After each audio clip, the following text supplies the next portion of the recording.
Hello everyone. तो welcome to my channel जिसका नाम है साइंस इन मैथ विद कीर्ति।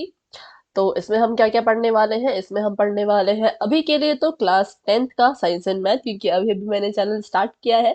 बाकी अगर आप सभी को वीडियोस पसंद आएंगी, आपको पढ़ना अच्छा लगेगा, तो हम और भी बाकी क्लासेस के बारे में भी पढ़ेंगे। ठीक है। तो अभी अगर आप हिंदी मीडियम के स्टूडेंट हो और आप जो है इस वीडियो तक पहुंचे हो, तो ये वीडियो आपके लिए नहीं है। आपके लिए जो वीडियो है वो हिंदी मीडियम की, मैंने इसी सेम चैप्टर की, इसी सेम पार्ट की जो है वो डिस्क्रिप्शन बॉक्स में डाल दी है। ये कौन सा चैप्टर है? तो ये है चैप्टर नंबर 1।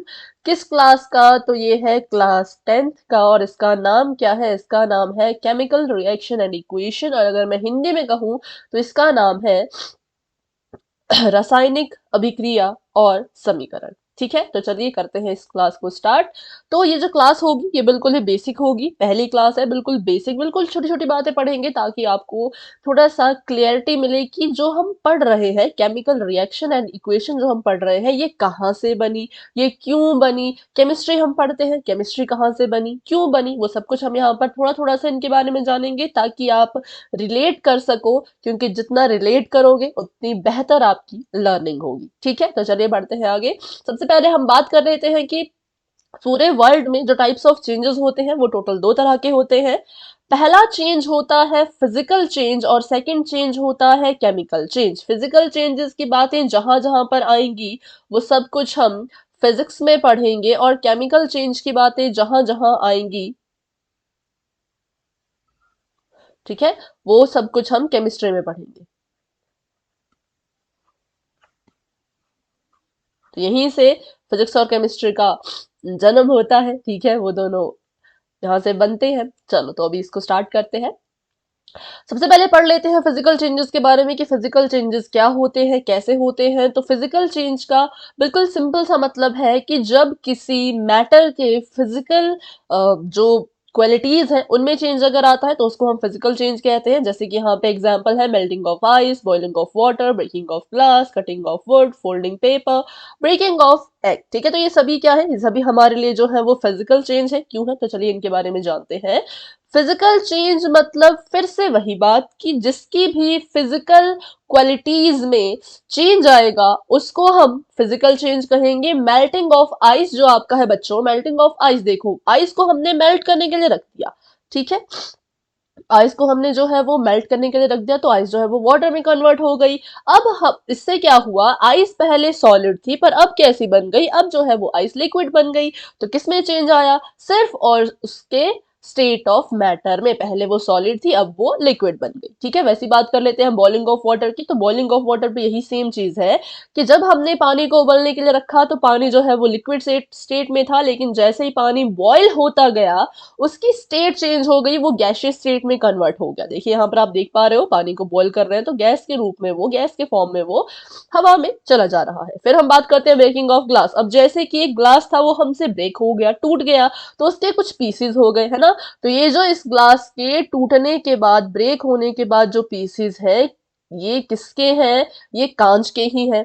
ऐसा तो नहीं है कि हमने जो है वो ग्लास को तोड़ दिया और ग्लास टूट कर जो है वो लकड़ी में बदल गया। जी नहीं, ऐसा नहीं होता। तो इसलिए यहाँ पर जो चेंज आ रहा है वो सिर्फ शेप में चेंज आ रहा है। ग्लास बड़ा था लेकिन जब ग्लास टूट गया तो उसके छोटे छोटे छोटे टुकड़े हो गए, लेकिन वो रहा क्या? तो वो कांच ही रहा, वो ग्लास ही रहा। ठीक है, वैसी सेम चीज यहाँ पर है कटिंग ऑफ वुड।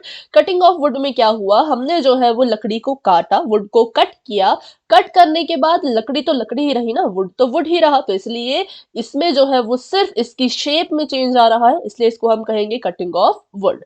अब बात करते हैं फोल्डिंग पेपर। तो फोल्डिंग पेपर, जब पेपर को फोल्ड करेंगे तो पेपर की भी शेप में फर्क आएगा, डिफरेंस आएगा। बाकी पेपर जो है वो सोना तो नहीं बन जाएगा, चांदी तो नहीं बन जाएगा। तो इसलिए फोल्डिंग पेपर भी एक फिजिकल चेंज है, क्योंकि इसमें भी सिर्फ शेप में ही क्या हो रहा है, डिफरेंस हमें दिख रहा है। ठीक है, फिर है ब्रेकिंग ऑफ एग। तो अंडा था, अंडे को तोड़ दिया। तो अब ऐसा तो है नहीं कि टूटने के बाद अंडा राइस बन गया या दाल बन गया, ऐसा तो नहीं हुआ, अंडा तो अंडा ही रहा। तो इसलिए इसको हम कहेंगे कि ये ब्रेकिंग ऑफ एग में जो है वो, ये भी एक फिजिकल चेंज है। अब फिजिकल चेंज जो होते हैं बच्चों वो दो तरह के होते हैं। पहला आपका होता है रिवर्सिबल, दूसरा होता है आपका इरिवर्सिबल। जैसे कि मेल्टिंग ऑफ आइस जो है वो रिवर्सिबल चेंज है। यहाँ पे मैंने आर लिख दिया। क्यों रिवर्सिबल है? क्योंकि आइस पिघलेगी, पिघल के पानी बनेगी, क्या हम वापस से पानी को बर्फ बना सकते हैं, आइस बना सकते हैं? हमने कहा हाँ बना सकते हैं। उसको अगर हम फ्रिज में जमने के लिए रख दें, फ्रीज करने के लिए छोड़ दें, तो फ्रीज होके वो आइस बन जाएगी। इसलिए ये जो चेंज है ये रिवर्सिबल है, ठीक है। वैसे ही बॉइलिंग ऑफ वाटर, क्या ये रिवर्सिबल है? तो इसके लिए एक एग्जांपल लेते हैं। जब भी आप घर पे कोई सब्जी बनाते हो, ठीक है, और उसके ऊपर जो है वो ऐसे एक ढक्कन दे देते हो, तो आप देखते हो कुछ देर बाद जो ये ढक्कन है इस पर जो है वो छोटी छोटी वाटर ड्रॉपलेट्स आपको नजर आएंगी। तो ये जो छोटी छोटी वाटर ड्रॉपलेट्स होती है, ये कैसे बनी? तो जो सब्जी में पानी था वो वेपर में बदल गया, है ना। वेपर में बदल के वो थाली के या उस ढक्कन में जो है वो जमा हो गया। जैसे ही वो ढक्कन में जमा हो गया, तो वहां पे वो कंडेंस होकर के वापस से वाटर में बदल जाता है, ठीक है। तो जैसे ही आप सब्जी बनाते हो, सब्जी का जो ढक्कन है उसको उठाते हो, ढक्कन नीचे से पूरा गीला हुआ होता है। क्यों? इसी वजह से कि जो वेपर्स है वो वापस से पानी में बदल जाते हैं। तो इसलिए ये वाला जो चेंज है ये भी रिवर्सिबल है। वेपर से वाटर, वाटर से वेपर, ये दोनों चेंज होते रहते हैं। उसके बाद बात करते हैं ब्रेकिंग ऑफ ग्लास की। तो ये जो चेंज है बच्चों, ये इररिवर्सिबल है। इररिवर्सिबल क्यों है? क्योंकि अब ग्लास टूट चुका है। अब मैं ग्लास के छोटे छोटे पीसेस को लेकर के दोबारा से तो उसको ग्लास नहीं बना सकती। तो इसलिए ये जो चेंज है फिजिकल तो है बट इररिवर्सिबल है, ठीक है। वैसे ही कटिंग ऑफ वुड, ये भी इरिवर्सिबल है। क्यों इरिवर्सिबल है? क्योंकि लकड़ी को जब हमने काट दिया तो उसकी शेप चेंज हो गई। अब ऐसा तो है नहीं कि लकड़ी को दोबारा से फेविकोल से जोड़ के चिपका देंगे, नहीं, वो नहीं हो पाएगा। इसलिए ये भी कैसा चेंज है? इरिवर्सिबल है। फोल्डिंग पेपर, हाँ, ये रिवर्सिबल हो सकता है क्योंकि अभी आपने पेपर को फोल्ड किया, उसको अनफोल्ड कर दो। जैसे उसको फोल्ड करते गए उसी को उसी तरह से अनफोल्ड करके देखो, अनफोल्ड करोगे तो पेपर वापस से अपनी शेप में आ जाएगा। तो इसलिए ये भी रिवर्सिबल है। और बात करें अगर हम ब्रेकिंग ऑफ एग की, तो आप बताओ जरा, सोचो जरा, कमेंट सेक्शन में बताना जरा इसका आंसर। नो चीटिंग, अभी के अभी कमेंट कर लो, ठीक है।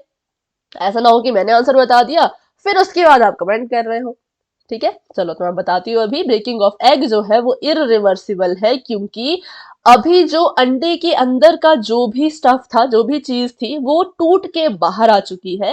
अब उसको हम वापस से अंडे के अंदर डाल के अंडे को बंद करके एज इट इज जैसे वो पहला था वैसे तो नहीं बना सकते। तो इसलिए ये भी चेंज कैसा है? इररिवर्सिबल है। तो यहां से हमने दो चीजें सीखी, तो देखते हैं क्या क्या सीखा। पहला हमने सीखा कि physical change is which only the physical properties of a substances change, जिसमें सिर्फ और सिर्फ फिजिकल प्रॉपर्टीज चेंज होती है उनको हम फिजिकल चेंज कहते हैं।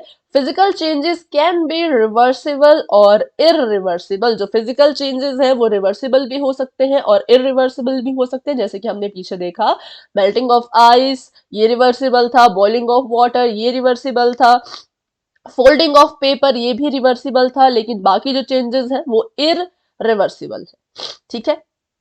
चलिए तो बढ़ते हैं आगे और बात कर लेते हैं अब थोड़ा सा केमिकल चेंजेस की। यहाँ पे रिएक्शन नहीं, चेंजेस आएगा, ठीक है। तो केमिकल चेंज क्या होता है? A starting substance changes into an end product. हमारे पास एक स्टार्टिंग सब्सटेंस होता है और वो किसमें चेंज हो जाता है? एक एंड प्रोडक्ट में चेंज हो जाता है। तो चलिए इसको सीख लेते हैं, क्या होता है एक केमिकल चेंज। तो जैसे कि आप यहाँ पर देख रहे हो फायर वर्क्स, ठीक है। फायरवर्क्स आप जब दिवाली मनाते हैं तो दिवाली में हम क्या करते हैं? बहुत सारे पटाखे चलाते हैं। अब पटाखों में हमारा फेवरेट होता है रॉकेट, क्योंकि वो ऐसे ऊपर जाके इतना डिजाइन जो उसका इतना प्यारा होता है, मतलब इतना कलरफुल होता है, उसके लिए सभी एक्साइटेड रहते हैं। तो अब देखो आपने रॉकेट चलाया, रॉकेट जो है वो आसमान में गया और वो बस्ट हो गया। बस्ट होने के बाद जो भी उसमें चीजें थी वो सभी हमें दिख गई। अब वो जो आपको ऊपर फायर वर्क्स दिख रहे हैं आसमान में, क्या उनको आप इकट्ठा करके वापस से रॉकेट में डाल सकते हो? नहीं डाल सकते। तो बस यही है हमारा केमिकल चेंज, कि जब हमने रॉकेट में आग लगाई तो कुछ उसमें रिएक्शन हुए, रिएक्शन होकर जो है वो रॉकेट ऊपर उड़ गया और उड़ के वो फट गया और फटने के बाद वो खत्म हो गया। उसको हम रिवर्स नहीं कर पाए, ठीक है। कुकिंग फूड, खाना बनाना, अभी जो है वो अंडा कच्चा था लेकिन उसको हमने पका दिया। अब खाना तो पक चुका है, अंडा तो पक चुका है, क्या अब इस पके हुए अंडे को वापस से कच्चे अंडे में बदल सकते हैं? हमने कहा नहीं, ऐसा तो हम नहीं कर सकते। तो इसलिए ये भी कैसा है? ये भी केमिकल चेंज है, क्योंकि ये इसमें हमारे पास जो स्टार्टिंग सब्सटेंस था वो अंडा था और जो एंड प्रोडक्ट हमें मिला वो ऑमलेट मिला। अब ऑमलेट को वापस से एग नहीं बनाया जा सकता, रॉ एग नहीं बनाया जा सकता, इसलिए ये केमिकल चेंज। अब बात कर लेते हैं फोटोसिंथेसिस की। फोटोसिंथेसिस में क्या होता है, जो लीव्स में क्लोरोफिल होता है वो सनलाइट को एब्जॉर्ब करता है और एब्जॉर्ब करके अपना फूड बनाता है। अब ऐसा तो नहीं है कि जो सूरज है, जो सन है, उसकी किरणें वापस से खाने को सोख के अपने को बना लेंगी, ऐसा तो नहीं होता। हमें पता है कि कैसे किस किस को जो है वो सन एब्जॉर्ब करता है, कैसे जो है वो वापस लेता है, वो सब हमें पता है ना। लेकिन फोटोसिंथेसिस में ऐसा नहीं हो सकता। एक बार खाना बना लिया आपके पेड़ ने, आपके प्लांट्स ने, तो सन उनको वापस नहीं ले सकता। तो ये भी क्या है, ये भी एक आपका केमिकल चेंज है, क्योंकि यहाँ पे कुछ रिएक्शन होती है जो आप देख रहे हो, कुछ ऐसा यहाँ पे रिएक्शन होता है जिसको अभी हम नहीं पढ़ेंगे, ठीक है। तो बस इसलिए फोटोसिंथेसिस भी कैसा चेंज है, केमिकल चेंज है। अब बात करते हैं बर्निंग ऑफ वुड की, लकड़ी का जलना। एक बार आपने अगर लकड़ी को जला दिया, जल के वो क्या बन जाता है, जल के वो एशेस बन जाती है, उसकी राख बन जाती है।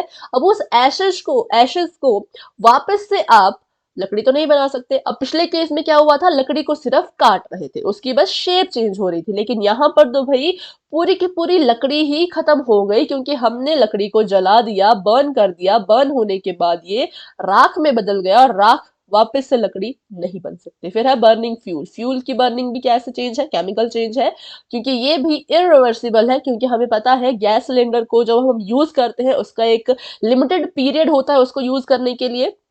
हमेशा हमेशा के लिए सेम सिलेंडर तो यूज नहीं कर पाते, गैस सिलेंडर, है ना, हमें चेंज करना पड़ता है वो।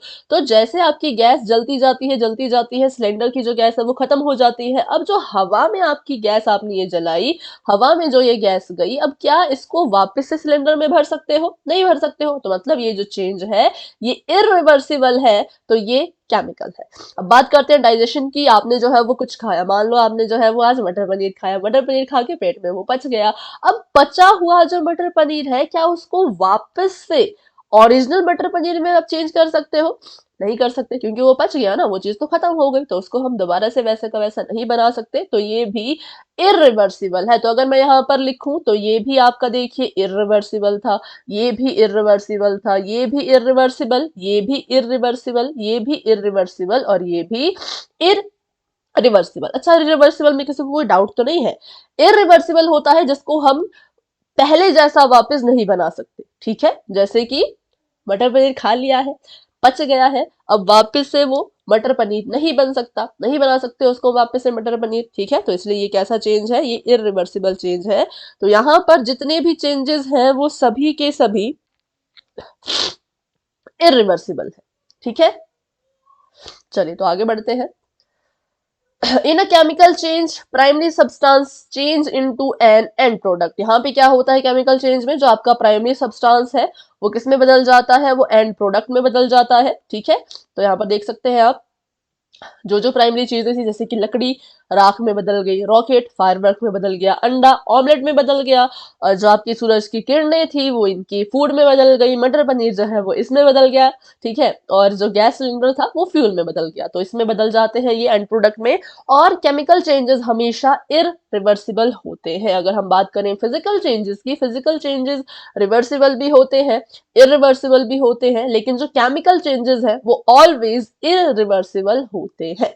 चलिए, अब हमने चेंजेस के बारे में तो पढ़ लिया, अब हम रिएक्शन के बारे में पढ़ते हैं, केमिकल रिएक्शन के बारे में, कि केमिकल रिएक्शन क्या है। तो केमिकल रिएक्शन की अगर मैं आपको एक डेफिनेशन बताऊं तो वो ये है, whenever there is a chemical change in the world we call it a chemical reaction। तो देखो अब यहाँ पर वर्ड आया केमिकल चेंज। अगर मैं आपको पहले केमिकल चेंज के बारे में बताती ही नहीं तो यहाँ पर आके आप कंफ्यूज हो जाते कि भाई मैम ये केमिकल चेंज क्या है। तो इसलिए हमने पहले ही पढ़ लिया, ऐसे चेंजेस जो इरिवर्सिबल होते हैं, जिसमें स्टार्टिंग सब्सटेंस जो है वो एंड प्रोडक्ट में बदल जाता है और उसको हम वापस से रिवर्स नहीं कर सकते, वो केमिकल चेंज होते हैं। तो जहां जहां पर ये केमिकल चेंज हो रहे होंगे बच्चों, समझ जाना कि वहां पर केमिकल रिएक्शन भी हुआ है। और ये केमिकल रिएक्शंस जो होते हैं इनको लिखने का एक तरीका होता है, ठीक है। तो लिखने का तरीका क्या होता है, ये होता है, ठीक है। जैसे कि अभी मैं यहाँ पर अगर आपका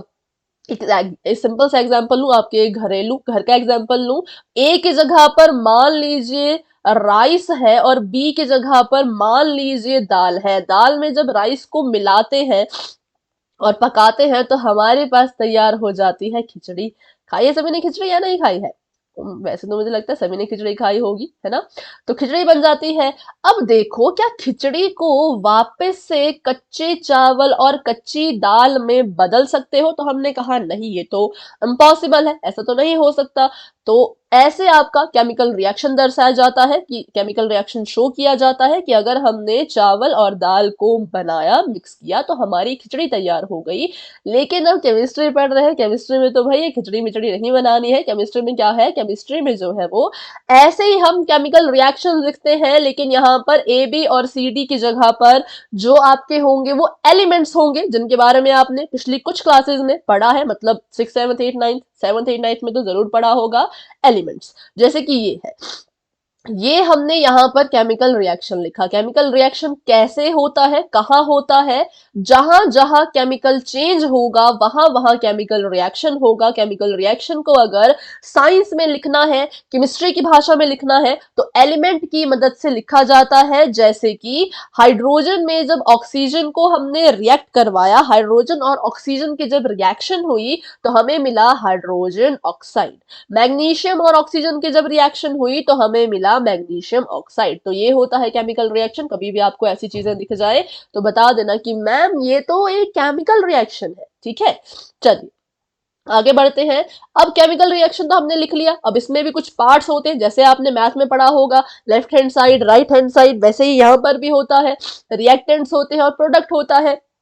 अब ये रिएक्टेंट्स क्या होते हैं? तो रिएक्टेंट्स होते हैं जिन दोनों को हम आपस में जो है वो रिएक्ट करवा रहे हैं। बिल्कुल सिंपल है, रिएक्टेंट्स के नाम में ही इसका जो मीनिंग है वो छिपा हुआ है कि जिन दो चीजों की, या दो से ज्यादा भी होता है, जिनके हम रिएक्शन करवाते हैं उसको हम रिएक्टेंट्स कहते हैं। और रिएक्शन होने के बाद जो हमें प्रोडक्ट मिलता है उसे हम प्रोडक्ट कहते हैं। सिंपल, ठीक है। तो यहां पर रिएक्टेंट्स कौन कौन है? हाइड्रोजन और ऑक्सीजन यहां पर रिएक्टेंट्स हैं, हाइड्रोजन ऑक्साइड यहां पर प्रोडक्ट है। मैग्नीशियम और ऑक्सीजन यहां पे रिएक्टेंट्स हैं और मैग्नीशियम ऑक्साइड यहां पर प्रोडक्ट है, ठीक है। तो ये हम पढ़ रहे हैं केमिकल रिएक्शन के बारे में। देखो ये छोटी छोटी चीजें पढ़ रहे हैं, आप सोचोगे कि अरे ये क्यों पढ़ रहे हैं, इसका क्या फायदा? फायदा इसका है क्योंकि आपकी जो नॉलेज है, जो डीप नॉलेज है, वो आपकी यहां से बढ़ेगी। आप समझ पाओगे कि हम क्या पढ़ रहे हैं और क्यों पढ़ रहे हैं, ठीक है। तो इनिशियल सब्सटेंसेस जो हम स्टार्टिंग में लेते हैं उनको रिएक्टेंट्स कहते हैं, और जो फाइनल सब्सटेंसेस हैं जो हमें एंड में मिलते हैं उसको हम प्रोडक्ट कहते हैं। चलिए तो बढ़ते हैं आगे। अभी तक हम पढ़ चुके हैं केमिकल रिएक्शन के बारे में। Any action that causes a chemical change, कोई भी ऐसा एक्शन जिसके कारण केमिकल चेंज हो रहा है उसे हम केमिकल रिएक्शन कहते हैं। या यूं समझ लो, जहां पर भी केमिकल चेंज हुआ है समझ जाना उसके पीछे केमिकल रिएक्शन हुआ होगा। फिर हमने पढ़ा रिएक्टेंट्स के बारे में। रिएक्टेंट्स क्या होता है? जैसे हमने हाइड्रोजन में जब ऑक्सीजन को मिलाया तो हमें हाइड्रोजन ऑक्साइड मिल गया। अभी मैंने इसको बस सिंपली लिखा है, इसको मत समझना कि मैम ये तो गलत है, ये बस मैंने यूं ही लिखा, ठीक है। तो इसमें जो हाइड्रोजन और ऑक्सीजन थे वो हमारे रिएक्टेंट्स हैं, और जो हाइड्रोजन ऑक्साइड है वो हमारा प्रोडक्ट है। अब बात करते हैं प्रोडक्ट की। तो substance that are formed in a chemical reaction, ऐसा सब्सटेंस जो फॉर्म होता है किसी भी केमिकल रिएक्शन में उसको हम कहते हैं प्रोडक्ट, ठीक है, जो एंड में बनता है। अच्छा, अब मुझे कैसे पता लगेगा कि आपने जो यहां तक जो कुछ भी पढ़ा वो आपको समझ आ गया? अगर तो हम क्लास को लाइव ले पाते तो जरूर मैं आपसे क्वेश्चनिंग करती, बहुत सारे क्वेश्चंस पूछती, पर अभी उसके लिए एलिजिबल हम नहीं है लाइव आने के लिए। तो अभी के लिए क्या करते हैं, कुछ तो भाई तरीका तो निकालना पड़ेगा ना सीखने के लिए, कि आपको क्या समझ आया, कितना समझ आया। तो एक सवाल मेरे पास है, अब उस सवाल का जवाब कैसे देना है, तो उसका जवाब देना है कमेंट सेक्शन में, लेकिन बिना किसी चीटिंग के। मेरे आंसर बताने से पहले पहले आपका आंसर कमेंट सेक्शन में आ जाना चाहिए। तो क्वेश्चन ये है, identify reactants and product from the following. बिल्कुल बच्चों वाला, बिल्कुल छोटा सा सवाल है कि आपको यहाँ पर एक केमिकल रिएक्शन दे रखा है जो है CaO plus CO2, it gives, ये दे रहा है CaCO3। आपने बस इतना बताना है कि यहाँ पे रिएक्टेंट्स कौन है और प्रोडक्ट कौन है। ऑप्शन नंबर ए कह रहा है कि रिएक्टेंट्स है CaO प्लस CO2 और प्रोडक्ट है CaCO3। ऑप्शन नंबर बी कह रहा है रिएक्टेंट है CaO और प्रोडक्ट है CaCO3। ऑप्शन नंबर सी कह रहा है रिएक्टेंट्स है CO2 और प्रोडक्ट है CaCO3। ऑप्शन नंबर डी कह रहा है रिएक्टेंट्स है CaCO3 और प्रोडक्ट है CaO प्लस CO2। तो चलिए फटाफट से अपना आंसर सोचिए और कमेंट सेक्शन में जाके लिख दीजिए। मैं वेट करूंगी 5 सेकंड्स का, क्योंकि बच्चों वाला सवाल है। तो 5, 4, 3, 2, 1। ठीक है, तो ये ऑप्शन नंबर ए इसका बिल्कुल करेक्ट आंसर था, क्योंकि हमने अभी पीछे पढ़ा था कि जो चीजें इनिशियली ली जाती हैं, जिनको हम पहले लेते हैं और जिनके बीच में रिएक्शन करवाते हैं, उनको हम रिएक्टेंट कहते हैं। क्या कहते हैं? रिएक्टेंट्स। ठीक है, और जो रिएक्टेंट्स हैं, जब वो रिएक्ट करते हैं, वो हमें एक चीज देते हैं जिसको हम कहते हैं प्रोडक्ट। तो इसलिए ऑप्शन नंबर ए था जो बिल्कुल करेक्ट था, जिसमें रिएक्टेंट्स है CaO, CO2 और प्रोडक्ट है CaCO3। तो चलिए बढ़ते हैं आगे। अब हम पढ़ लेते हैं केमिकल इक्वेशन के बारे में। अभी हमने केमिकल रिएक्शन के बारे में पढ़ा, अब हम केमिकल इक्वेशन के बारे में पढ़ेंगे। केमिकल इक्वेशन को अगर लिखना है या बनाना है तो हमें कुछ इंपॉर्टेंट सिंबल और फॉर्मूलाज पता होने चाहिए। जैसे कि ये देखिए, यहाँ पर आपके पास मैग्नीशियम है। जब हमने पीछे मैग्नीशियम का रिएक्शन करवाया था तो हम उसको मैग्नीशियम की पूरी स्पेलिंग ही लिख रहे थे। ऑक्सीजन लिख रहे थे तो ऑक्सीजन की पूरी स्पेलिंग ही लिख रहे थे। लेकिन कब तक ऐसा करेंगे? हर बार जो है वो इनकी स्पेलिंग नहीं लिख सकते, तो इनकी स्पेलिंग ना लिखने के लिए क्या लिखना है? तो इनके सिंबल लिखने हैं। तो ये जो है मैग्नीशियम का सिंबल है कि जब जब आपको टीचर कहेगी या कोई कहेगा कि मैग्नीशियम लिखिए, तो आप लिखेंगे कैपिटल M स्मॉल जी। जब आपको बोलेंगे ऑक्सीजन लिखिए तो आप लिखेंगे O2, क्लोरीन होता है Cl, वाटर होता है H2O, आयरन होता है Fe, जिंक सल्फेट होता है ZnSO4। Zn यहाँ पर जिंक है, SO4 जो है वो सल्फेट है। सोडियम क्लोराइड होता है NaCl और आयरन ऑक्साइड होता है Fe3O4। अच्छे से याद कर लीजिए, Fe3O4। अच्छा, मैंने आपको ये थोड़े थोड़े सिंबल क्यों बताए? क्योंकि ये सिंबल है जो आपके 10th के एनसीईआरटी सिलेबस में है, जो ये बहुत जगह काम आए हैं, इसलिए मैंने आपको ये बताया। लेकिन और भी अगर मुझे लगता है कि इंपॉर्टेंट चीजें हैं, इंपॉर्टेंट सिंबल्स हैं जो आपके सिलेबस में बार बार आ रहे हैं, तो उनको भी हम याद करेंगे। क्योंकि अगर इनको बनाना सीखने लगे तो काफी आप कंफ्यूज हो जाओगे। तो इसलिए इनकी फॉर्मेशन रहने दो, बस इनको याद करो, लर्न करने की कोशिश करो कि किसको कैसे लिखना है। ठीक है, बढ़ते हैं आगे। सल्फ्यूरिक एसिड को लिखते हैं H2SO4, हाइड्रोजन क्लोराइड को लिखते हैं HCl, बेरियम क्लोराइड को लिखते हैं BaCl2, एल्यूमिनियम सल्फेट को लिखते हैं Al2SO4 और यहां पर 3। देखो ये बड़ा लंबा है, इसको ध्यान से लिखना। Aluminium Al2, sulphate SO4, bracket लगा करके, ब्रैकेट के बाहर सबस्क्रिप्ट में 3। ठीक है, सोडियम हाइड्रोक्साइड को लिखते हैं NaOH, एल्यूमिनियम क्लोराइड को लिखते हैं AlCl3, बेरियम सल्फेट को लिखते हैं BaSO4 और हाइड्रोजन को लिखते हैं H2। ये जो है ये काफी लंबे लंबे बड़े बड़े हैं, तो आप सभी इसका स्क्रीनशॉट ही लीजिए या फिर वीडियो को पॉज करके फटाफट से इसको अपनी नोटबुक में लिख लीजिए। ठीक है, पीछे वाले को भी सेम ऐसा करना, वीडियो पॉज कर लेना और नोट कर लेना, क्योंकि आगे क्या पता एक और क्वेश्चन हो, इन्हीं में से हो। चलिए, तो अभी हम बात करते हैं कि केमिकल इक्वेशन को लिखेंगे कैसे। तो केमिकल इक्वेशन को लिखने के लिए सबसे पहले इन्होंने लिखा है हाइड्रोजन प्लस ऑक्सीजन। ठीक है, यहां पर लिखा है hydrogen plus oxygen gives hydrogen oxide. अब देखो, मैंने वही बताया कि सभी जगह हम इनके स्पेलिंग्स तो लिख नहीं सकते। अब स्पेलिंग्स नहीं लिख सकते हैं तो भाई क्या लिखना है? तो इनके सिंबल लिखने हैं, इसलिए मैंने आपको पीछे इनके सिंबल भी बता दिए, है ना। तो हाइड्रोजन की जगह पे हम लिखेंगे H2, ऑक्सीजन की जगह पे हम लिखेंगे O2 और ये हमें देगा हाइड्रोजन ऑक्साइड, जिसको हम लिखेंगे H2O। अब बहुत से बच्चे कहेंगे कि नहीं मैम, ये जो आपने इक्वेशन लिखी ये तो गलत है, यहां पर तो भाई इधर भी 2 आएगा और इधर भी 2 आएगा। बट अभी के लिए हम ये नहीं करेंगे। ये हम कहाँ करते हैं? ये हम करते हैं बैलेंसिंग में। जब हमें किसी केमिकल इक्वेशन को बैलेंस करना होता है तब हम ये 2 लगाते हैं। अभी के लिए नहीं लगाएंगे, क्योंकि अभी हम सिर्फ इतना सीख रहे हैं कि स्पेलिंग को हटा के सिंबल कैसे लिखे जाते हैं। ठीक है, अभी क्लियर हुआ जिसको भी डाउट था कि यहाँ पे मैम आपने 2 क्यों नहीं लिखा, यहाँ पर क्यों नहीं लिखा? तो यही कारण है कि अभी हम बैलेंसिंग नहीं सीख रहे, अभी हम सिर्फ ये स्पेलिंग हटा के इनके सिंबल लिखना सीख रहे हैं।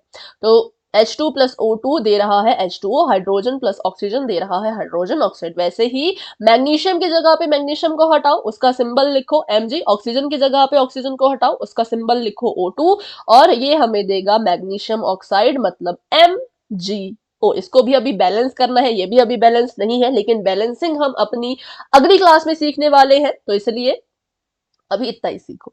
चलिए आगे बढ़ते हैं। अब यहाँ पर है zinc plus sulphuric acid gives zinc sulphate plus hydrogen, कि जिंक और सल्फ्यूरिक एसिड को जब रिएक्ट करवाएंगे तो हमें जिंक सल्फेट और हाइड्रोजन मिलेगा। तो देखिए जिंक की जगह पे मैंने लिख दिया Zn, सल्फ्यूरिक एसिड की जगह पे लिख दिया H2SO4, हमें मिल गया जिंक सल्फेट ZnSO4 और हमें मिल गया हाइड्रोजन H2। ठीक है, वैसे ही सोडियम, यहाँ पे Na लिखा है, वैसे यहाँ पर सोडियम आना चाहिए था, क्योंकि सोडियम को हम रिप्रेजेंट करते हैं Na से। ठीक है, सोडियम प्लस वाटर, Na को जब वाटर के साथ रिएक्ट करवाएंगे तो हमें मिलेगा सोडियम हाइड्रोक्साइड मतलब NaOH, और हमें मिल जाएगा साथ में इसके हाइड्रोजन। तो बस इतना ही। अभी आपने इसको बैलेंस नहीं करना है, मैं फिर से रिपीट करती हूँ, बैलेंसिंग पे अभी ध्यान नहीं देना है, क्योंकि बैलेंसिंग हमारा बिल्कुल नेक्स्ट टॉपिक है जो हम नेक्स्ट क्लास में करेंगे। लेकिन अभी के लिए आपने बस ये सीखना है कि इनकी स्पेलिंग्स को हटा के इनकी सिंबल कैसे लिखे जाते हैं। तो चलिए अभी फिर से वही चीज, मुझे कैसे पता लगेगा कि आपको समझ आ गया,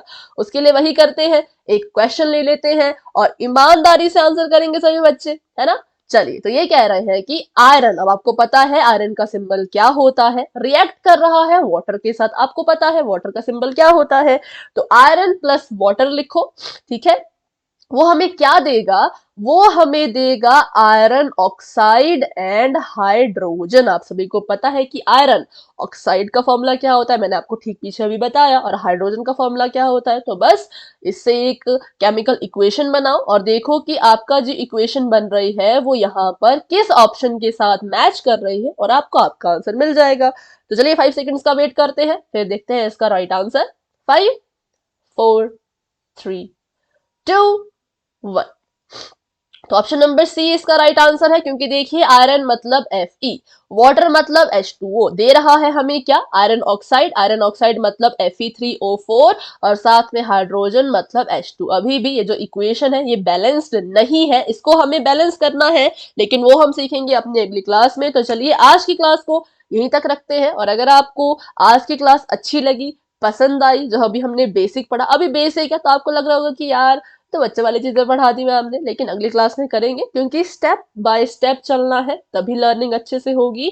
तो अगर आपको आज की वीडियो पसंद आई, आज की क्लास आपको अच्छी लगी, तो आप वीडियो को लाइक शेयर कमेंट जरूर करना वीडियो पर, अपने आंसर्स भी और अपने क्वेश्चंस भी, और सब्सक्राइब जरूर कर लेना, ताकि जब भी मैं अपनी कोई नई वीडियो डालूं तो आपको बिल्कुल एकदम से पता चल जाए। ठीक है, और बाकी बच्चों को भी और अपने फ्रेंड्स को आप सजेस्ट कर सकते हैं ये वीडियो। तो प्लीज मुझे सपोर्ट कीजिए, मुझे मोटिवेट कीजिए, ताकि मैं बहुत सारे नए नए टॉपिक्स पर आपके लिए इजी इजी और अच्छी अच्छी वीडियोस बना करके लेके आऊं। ठीक है, तो अभी के लिए bye bye everyone, stay safe.